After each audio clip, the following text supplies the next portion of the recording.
Hey, it's Dan, and welcome to Unified Gaming.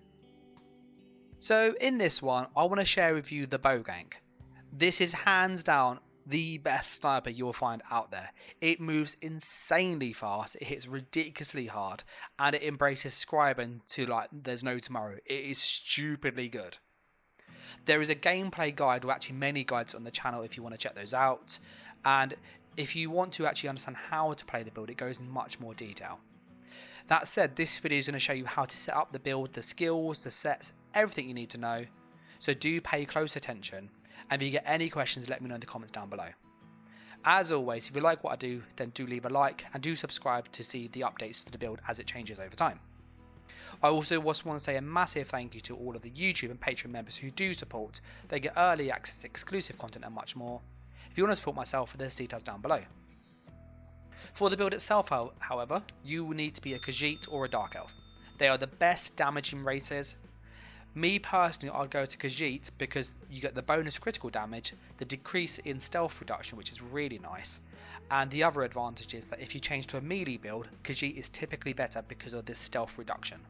So if you make a brand new character for this build, Khajiit is probably the go-to. That said, this works incredibly well in a Dark Elf because you get very similar and more consistent damage. The Khajiit just has higher peak burst damage. So if you crit high, you get more damage. If you don't crit, you get less damage versus a Dark Elf. As for the attributes, you want to maximize damage on a sniper. So I would recommend that you go with stamina. But if you're new to Nightblade and just to snipers generally in the build, put some points in health. Aim for at least 25,000 health thereabouts.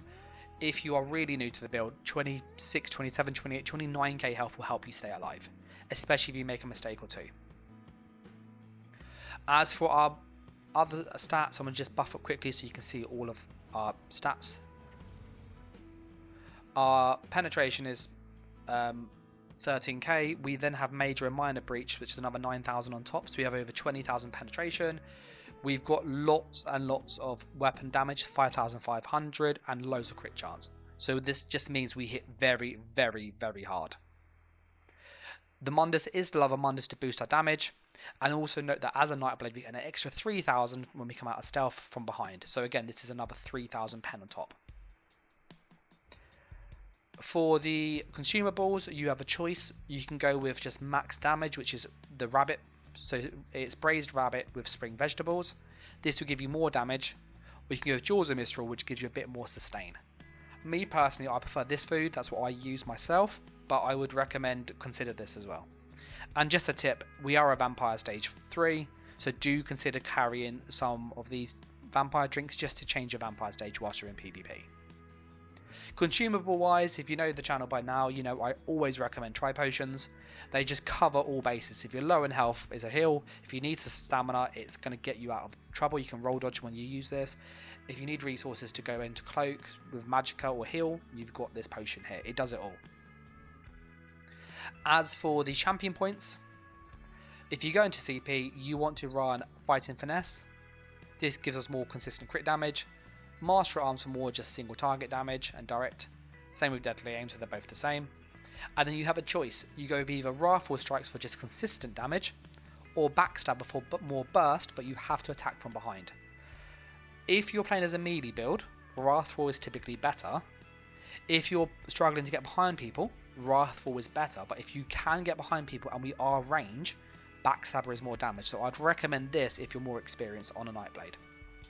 For the red ones, you want to really focus on just staying alive. So we go with celerity to just move around. Speed is going to keep you alive. We then use Bastion as an offensive. We do more damage to people with shields, so this is why this is here. But you can change this if you wish and just don't attack shielded targets. We then have Relentless. If you get stunned, this is 10% damage reduction. This will help you stay alive when you get stunned and CC'd. Pain's Refuge also means you're more tankier. You then have some variation. If you want to have a bit more survivability, you can drop Bastion and run Slippery, which will give you a free break free. So that helps your stamina sustain. It does it automatically, especially if there's lag. Or Expert Evasion, which makes roll dodge free for one go. So Bastion can be swapped for one of these. You might be asking, Dan, what about Sustain by Suffering? The bonus recovery isn't needed because of the sets we use, and more importantly the skills we use actually lower this, so this is really, it's not worth it this time round. For the green ones, you want Sustaining Shadows for cheaper sneak reduction and Steed's Blessing. We're now going to go through the skills, and just bear in mind that this has been tested thoroughly and is going to look a bit weird, but just trust the process, okay? So as a sniper, we are essentially trying to snipe as best we can, yeah? So what you'll see is our snipe tooltip is 13,000 damage. This is ridiculously high. And you're probably going, Dan, why is it not morphed? Now, if you want to morph it, you have a choice, and this is a choice for you to make. If you go and use Lethal Arrow, you will get poison damage and the poison status of it, which is an execute, and it hits pretty hard. So you also get Minor Defile, which helps against shielded people and against other players. In all of the gameplay, I have used Focus Aim. I've used Focus Aim because you get the Sonded effect, which is Minor Breach. It's guaranteed, so you get an extra 3,000 penetration as soon as you hit somebody. But because of a few changes I've made, I probably would recommend Lethal Arrow.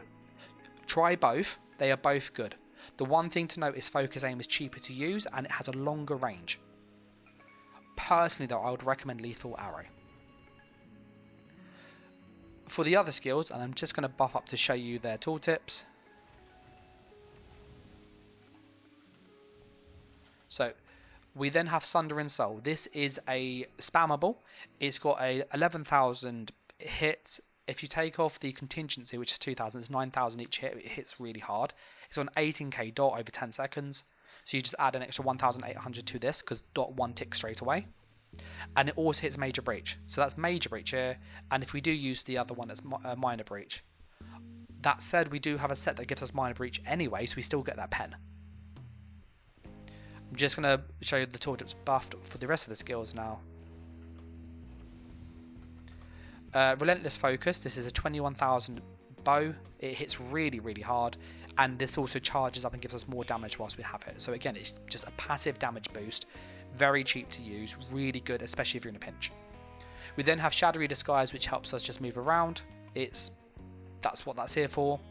I would always recommend using Shadowy Disguise and then doing Lethal Arrow, Sundering Soul. We then have a Scribe skill, the Banner skill that I'm running, and this is really weird. What this skill does, and you'll see that whilst I have it, I'm actually in Sneak. The Banner, when it's on, does not take you out of stealth or sneak, so you can use this freely, which means this is a passive damage boost. And you're probably going, Dan, like, how is the Banner a damage boost? So what it does, it gives us a 6% damage boost on all direct damage skills. This is direct damage, this is direct damage, this is direct damage, and this is direct damage. So this buffs all of our skills by 6%. This is just free damage. On top of that, it gives you bonus damage if you are fast. So for every 1% bonus move speed, you get up to 450 weapon and spell damage. This is really, really high. And yes, we hit this cap. We do hit the cap for this. So this is like a 5p set almost in one here. We then get Minor Courage as well. So now it's 665. But when you factor in that this is a base and the brutality and stuff boosts it further, the damage is significantly more than what's shown. So I'm going to show you it now. All I'm going to do is just do my rally and race against time. And I'm going to pop out of stealth. On the bow, we have 5,500 weapon and spell damage. I'm going to do the same thing, but this time with the banner off. So race against time. You don't actually need to do this. Rally. Pop out of stealth. 4,900. Put the banner on. 5,500. It is adding 900 damage to our character page. This is a 5-piece damage set in one skill. The downside is that you do have to double bar it in order to make it easier to use. If you're using an Oakensor build, then this is just even better. But this is a really strong skill. You do have to really build into the speed though to make it worthwhile. With all of that bonus damage, the downside is you get loads of just your stamina, magical recovery and health recovery is just gutted. So you have to fix the sustain in some ways, and I've done that with the build. For the ultimate, So I'm just going to show what we're using alt-wise. You have a choice. You have in-cap, which can be a 20,000 in-cap. In-cap is a great when you do your lethal arrow into in-cap combo. You almost one-shot, if not one-shot, people with 35,000 health. You can follow up with Thunder and Salt if you need to, or you can do in-cap into spec bow, so relentless focus, and it's almost a one-hit combo. It's so much burst. This is really good if you are being pressured because you don't use this often. And then when people do come to you and you get stunned, you can just counter straight away with just huge bursts and they don't expect it. And you will often get some cheeky kills. That said, I've not used this in the gameplay, but one of the options you can do, and it is pretty horrible, is change this to Toxic Barrage. It is almost 100,000 poison damage over 4 seconds. It's 25,000 damage a second with a 53,000 dot. It is stupidly broken with this build. So I'm just going to put all the damage buffs on again so you can see that. I'm not blagging. This is literally the tooltip. 99,351. It is so much damage. This is almost a guarantee kill. So if you come up to a target and just do lethal arrow into Toxic Barrage, you will kill almost every single person. It is so much damage. So that is an option there. It is just horrible. And then when we're fully buffed up, as I said, there's the damage. It's so high. For the back bar, we have the banner again. We then have Concealed Weapon. This is here for the movement speed boost. Whilst it's on each bar, you get a 15% movement boost. With the speed, shocking banner, needing speed for damage, this is just free damage. That's why we use this basically. If you're in CP and you hit the speed cap in other ways, you can change this to like Vigor or a heal that you wish. We then also run another scribe skill called Healing Contingency.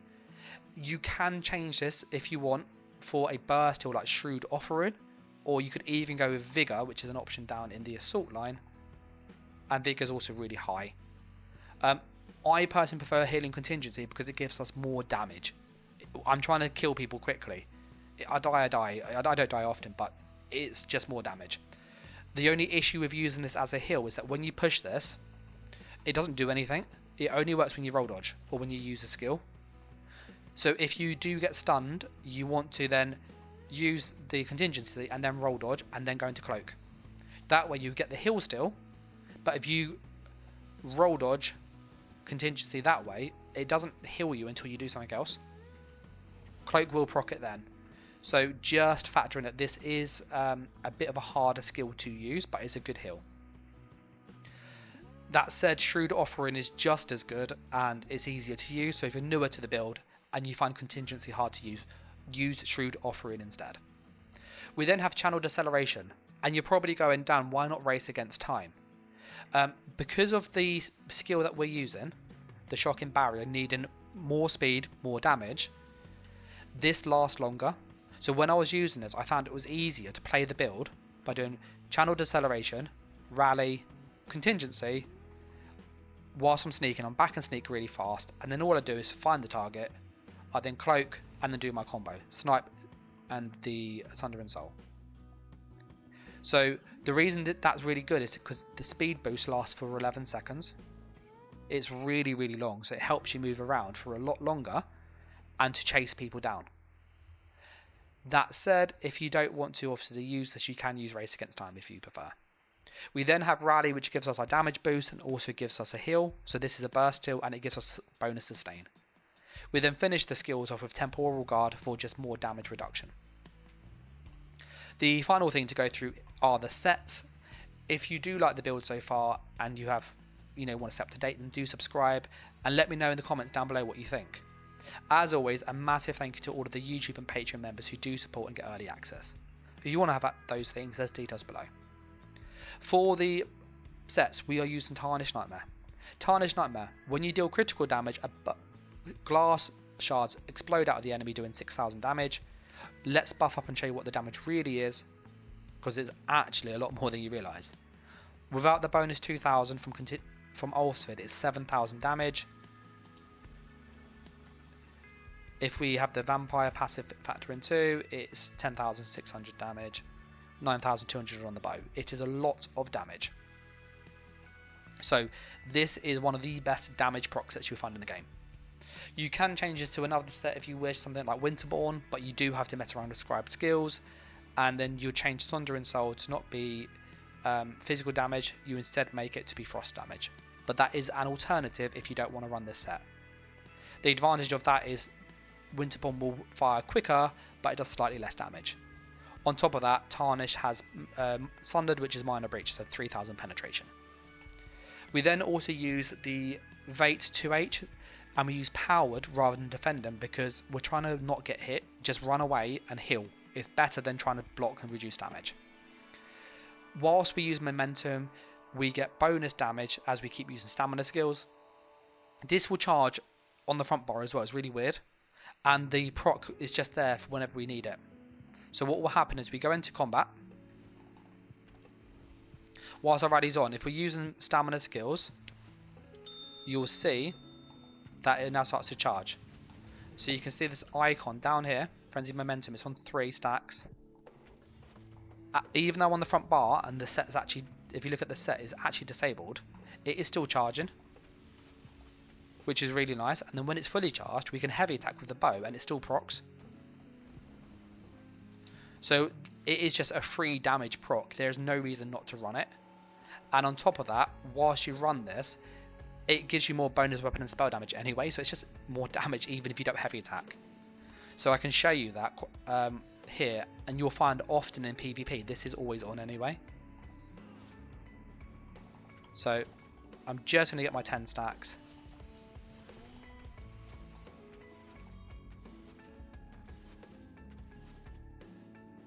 So I've got my 10 stacks on. I'm going to buff up now like I was doing before.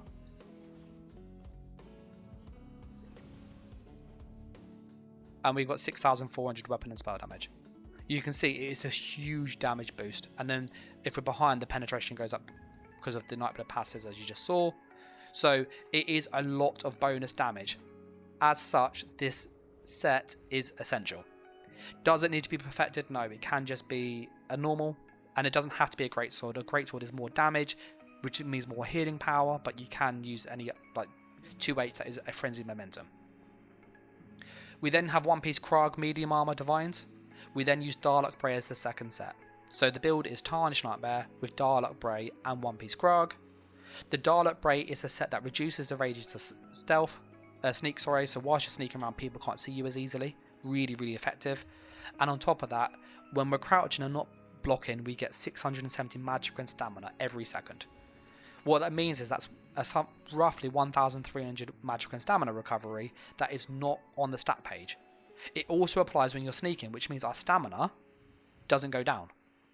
So we're going to sneak here, and normally your stamina will go down whilst you're sneaking around.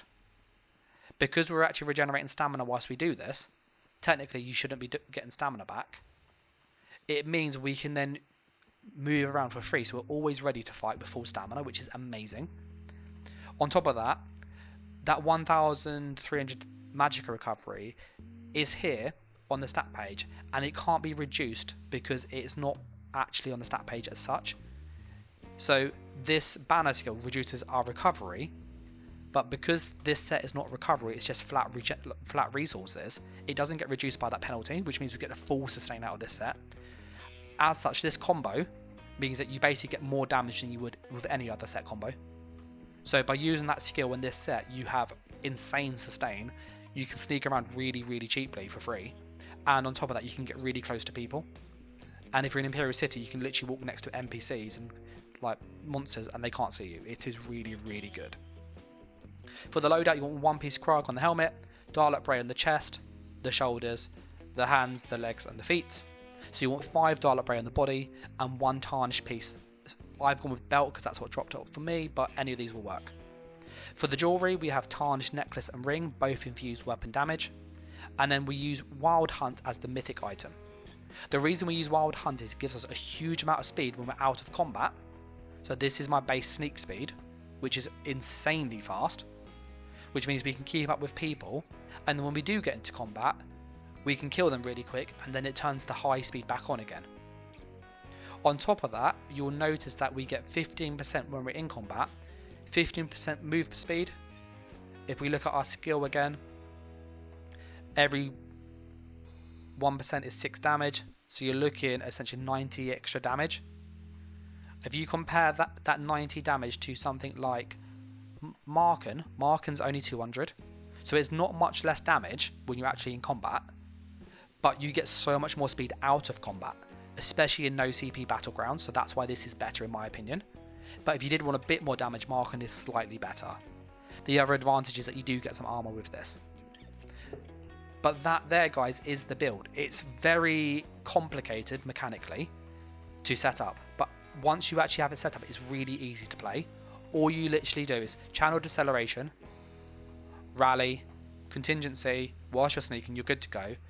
You find a target, sneak, snipe, sunder and soul. And then a second later, they're dead.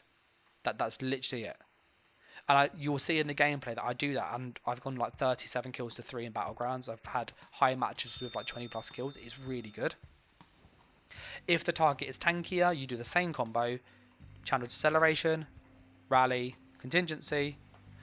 You can go snipe, light attack, sunder and soul, and then that all goes and does all the damage in about 2 seconds. Or alternatively, what you can do is buff up again. Remember, it's always channel deceleration first because this lets you move around. You can cast rally at full speed whilst you're moving quick. Contingency. And I typically go snipe, light attack, sunder and soul, light attack, sunder and soul. And then that lands 2 of them at once. And you get similar DPS. The advantage of that is if you roll dodge it, you will get slightly more DPS. But that there, guys, is the build. If you get any questions about how to use it, let me know down below. If you want to see how to play the build itself with a gameplay guide, I've got serial guides coming to the channel as well as loads of battleground footage, like tons of it. Then do subscribe because that is coming to the channel very, very soon. But until then, I'm just going to say a massive thank you for all of the support, the likes, the comments, the subscribes. It really helps. And a bigger thank you to all of the YouTube and Patreon members. If you want to support myself and get early access and all other perks, there's details down below. But as always, I'll catch you in the next video and next stream. So thanks for watching, guys. Take care. And bye.